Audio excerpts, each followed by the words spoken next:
आपका house loan या car loan चल रहा है या फिर आप बिजनेस लोन लेने का प्लान कर रहे हैं, अगर आप इनमें से किसी भी सिचुएशन में फिट बैठते हैं तो आपके लिए इस वीडियो में एक गुड न्यूज़ है। रिसेंटली आरबीआई ने 50 बेसिस पॉइंट्स यानी 0.5% तक रेपो रेट कट करा है, जिसका असर आपको अपनी पॉकेट पर देखने को मिलेगा। अब आप रेपो रेट को सुनकर ये मत सोचिएगा कि ये वीडियो कोई बहुत ज़्यादा टेक्निकल होने वाला है। इनफैक्ट इस वीडियो में हम कुछ एक्सट्रीमली इंपॉर्टेंट फैक्टर्स काफ़ी ईजी तरीके से समझेंगे। इस वीडियो में मैं डिटेल में बताऊंगा कि आरबीआई के रिसेंट इंटरेस्ट रेट का सीधा असर आपके लोन की ईएमआईज, डेली एक्सपेंसेस और इवन आपके इन्वेस्टमेंट रिटर्न्स पर कैसे पड़ेगा।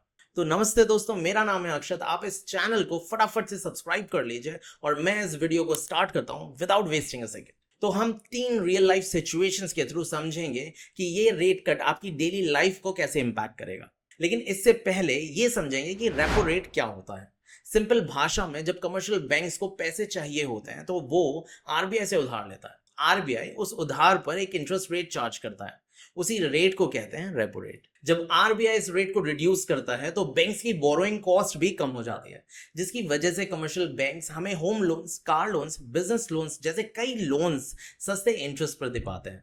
इसलिए जब भी रेपो रेट कट होता है, आपकी लोन की ईएमआई, बिजनेस की बोरोइंग कॉस्ट और इवन आपके इन्वेस्टमेंट रिटर्न्स पर भी इसका सीधा असर पड़ता है। अब रेपो रेट समझने के बाद हम अपनी पहली सिचुएशन लेते हैं। मान लीजिए आपने एक 30 लाख का होम लोन लिया है, इंटरेस्ट रेट था 8.5% और टेन्योर है 20 साल। इस हिसाब से आपकी मंथली ईएमआई बनती है 21,250 रुपए। लेकिन अब क्योंकि आरबीआई ने रेपो रेट 0.5% से कम कर दिया है, मान लीजिए बैंक ने भी आपका इंटरेस्ट रेट घटा दिया है 8% तक, मतलब पहले 8.5% तक था, अब 0.5% रिड्यूस करके 8% कर दिया है, तो अब आपकी ईएमआई हो जाएगी अप्रोक्सीमेटली 20,000 रुपए। मतलब हर महीने 1,250 रुपए की सेविंग और पूरे साल की बचत हो जाती है 15,000 रुपए, जो कि काफी अच्छी बात है, राइट? लेकिन क्या ये फायदा सबको मिलेगा? अनफॉर्चुनेटली नहीं। सब कुछ डिपेंड करता है कि आपका लोन किस टाइप का। अगर फिक्स्ड रेट लोन है तो ये रेपो रेट कट आपको अभी अफेक्ट नहीं करेगा। अब ये फिक्स्ड रेट लोन क्या होता है? फिक्स्ड रेट में आपका इंटरेस्ट रेट पूरी लोन ड्यूरेशन के लिए फिक्स होता है, चाहे आरबीआई रेट कट करे या बढ़ाए, आपकी ईएमआई में कोई बदलाव नहीं होता। लेकिन अगर आपका लोन फ्लोटिंग इंटरेस्ट रेट पर है, मतलब आपका इंटरेस्ट रेट आरबीआई के रेपो रेट के साथ ऊपर नीचे होता रहता है, तो आपको तुरंत इसका डायरेक्ट फायदा मिल सकता है। लेकिन एक और इंपॉर्टेंट बात, हर बैंक सेम प्रोपोर्शन में इंटरेस्ट रेट कट नहीं करती। बैंक्स के अपने टर्म्स एंड कंडीशंस होते हैं, तो ये जरूर चेक करें कि आपके बैंक ने आपके लोन पे क्या अपडेट दिया है। अब दूसरी सिचुएशन लेते हैं।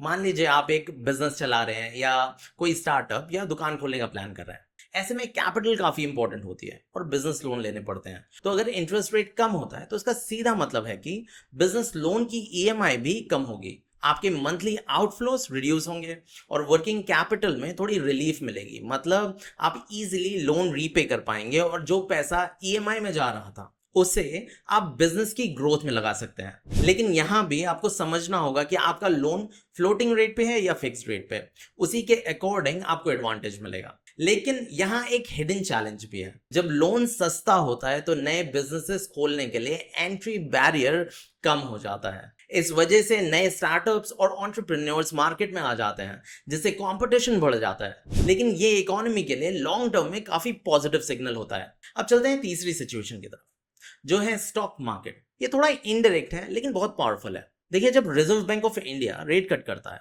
तो एफडी और सेविंग्स पर इंटरेस्ट रेट कम हो जाता है। इन्वेस्टर्स को फिक्स्ड इनकम से उतना रिटर्न नहीं मिलता, तो लोग ज्यादा रिटर्न के लिए स्टॉक मार्केट या म्यूचुअल फंड्स में पैसा डालने लगते हैं। अब इससे क्या होता है? मार्केट में लिक्विडिटी बढ़ जाती है, डिमांड बढ़ती है, स्टॉक प्राइसेस ऊपर जाने लगते हैं। तो अगर आप इक्विटी इन्वेस्टर हैं या सिप कर रहे हैं तो ये आपके लिए एक अच्छी अपॉर्चुनिटी हो सकती है। लेकिन साथ ही कॉशन भी है, जब सब पैसा मार्केट में डालने लगते हैं तो बबल भी बनने का रिस्क होता है। तो दोस्तों, ये था रिजर्व बैंक ऑफ इंडिया के रेट कट का सिंपल ब्रेकडाउन।